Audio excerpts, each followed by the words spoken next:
Bom, vamos começar a correção da revisão de história. Vamos lá? Questão número 1.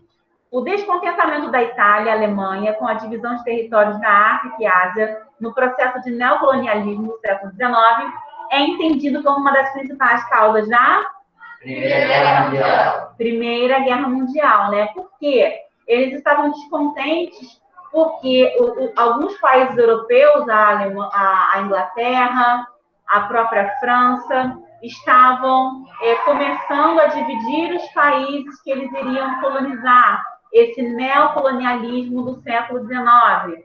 Então, Itália e Alemanha se juntaram para tentar não sair do prejuízo e conquistar novos territórios também. E aí a gente tem início ao processo da Primeira Guerra Mundial. Letra A. 2. O assassinato de Francisco Ferdinando, príncipe do Império Austro-Húngaro, foi o estopim, ou seja, o fato que deu início da Primeira Guerra Mundial também. Porque, gente, a Primeira Guerra Mundial só começa quando há o assassinato do Francisco Ferdinando. Porque a Alemanha ela acredita que isso foi uma afronta aos países aliados e declara guerra ao país que supostamente teria tramado o assassinato do Francisco Ferdinando. O imperador, né, do Império Austro-Húngaro, que era o principal aliado da Alemanha, que mais tarde o Império Austro-Húngaro se separou, virou a Áustria de um lado e a Hungria do outro. Bom, vamos lá. 3. Países que formavam a Tríplice Aliança. Itália, Império Austro-Húngaro e Alemanha. Sim, inicialmente nós temos a Tríplice Aliança formada por Itália, Império Austro-Húngaro e Alemanha. Muito bom. 4. Países que formavam a Tríplice Entente. Rússia, Reino Unido e França. Rússia, Reino Unido e França. Vale lembrar que Reino Unido engloba a Grã-Bretanha, a Inglaterra, são os países que formam o Reino Unido, nós vimos isso em geografia. E mais tarde, os Estados Unidos, ele entra do lado da Tríplice Entente. A gente sabe que os Estados Unidos, ele entra na Primeira Guerra Mundial quando ele é atacado, quando um submarino dos Estados Unidos é atacado pelos alemães, né? Então, nesse momento, os Estados Unidos declaram a guerra contra a Alemanha e entra na Primeira Guerra Mundial do lado da Tríplice Entente. Então, é a opção C. E a Rússia, depois de um tempo, né, ela acaba saindo da Primeira Guerra Mundial para resolver os conflitos internos, tá? 5. A Primeira Guerra se caracterizou pelo uso de várias tecnologias mortíferas no campo de batalha. Não foi desenvolvida na Primeira Guerra.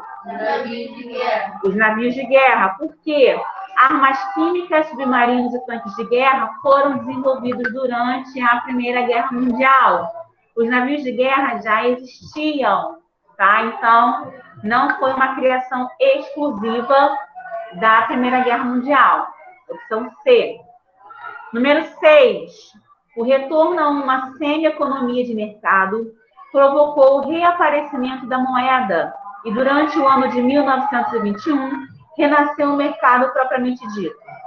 A desnacionalização de empresas começou respectivamente pelo pequeno e grande comércio, atingindo mais tarde a indústria leve.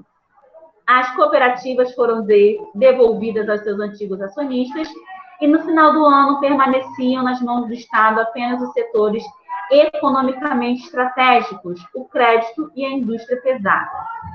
Esse trecho apresentado refere-se a um momento da Revolução Russa. Porque, gente, esse momento aí são nos finais da Revolução Russa, quando nós temos aí o desenvolvimento das políticas econômicas de reestruturação da economia russa. 7. O que foi a nova política econômica, NEP? Durante a Revolução Russa, 1917, Czarista foi derrubado e foi estabelecido o socialismo no país. o governo socialista colocou em prática imediatamente o projeto de reconstrução da economia. Então, a NEP, a nova política econômica, nada mais é do que um projeto de reconstrução da economia que foi duramente abalada por conta da guerra civil russa. Então, a letra A. Oi? Czarista, vem de czar. Quando eu falo de regime czarista, eu quero me referir ao regime do czar. Quem era o czar? Era o imperador russo. Era o título, tipo, no Egito, o imperador do Egito não era o faraó? Né? Era o título de nobreza mais alto do Egito, era o faraó? Na Rússia, era o czar. Era o imperador russo. Tá? 8. O que foi o Domingo Sangrento?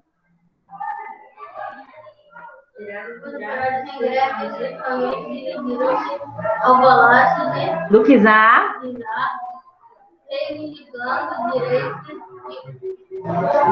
Direito de greve, melhores condições de vida e foram reprimidos pela Guarda Imperial, resultando na morte de centenas de manifestantes. Então, o Domingo Sangrento, ele foi exatamente isso, um massacre de milhares de manifestantes que foram à frente do Palácio do Czar reivindicar e exigir melhores condições.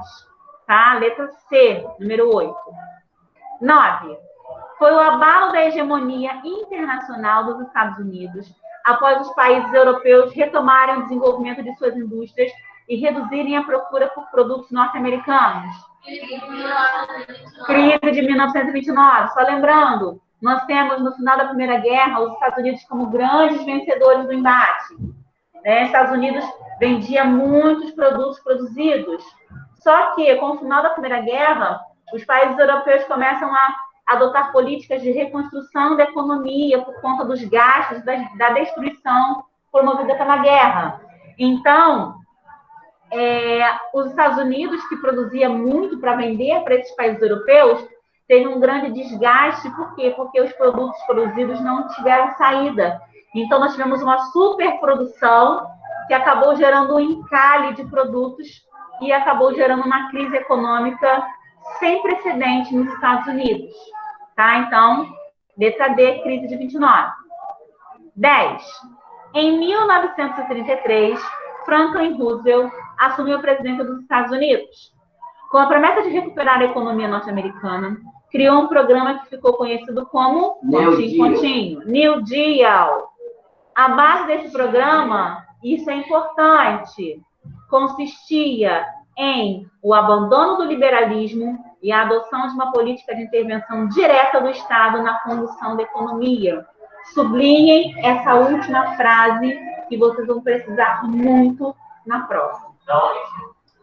A principal base do New Deal, tá? O abandono do liberalismo e a adoção de uma política de intervenção direta do Estado na condução da economia. Era a principal base do New Deal, letra B, ok? Vamos no número 11?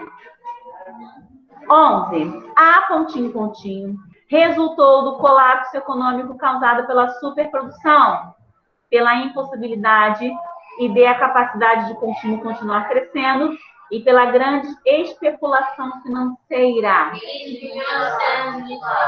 Sim, e coloquem aí entre parênteses ao lado da crise de 29, que acabou acarretando uma quebra da Bolsa de Nova York, a quebra da Bolsa de Valores de Nova York. Então, a gente sempre tem que associar a crise de 29 à quebra da Bolsa de Valores de Nova York, tá? Porque foi uma consequência da crise de 29, tá? A quebra da Bolsa de Valores de Nova York, que é uma das maiores do mundo até hoje, foi uma consequência gravíssima da crise de 1929, tá? Então, número 11, opção D. Tudo bem, gente? Bom, vamos encerrar.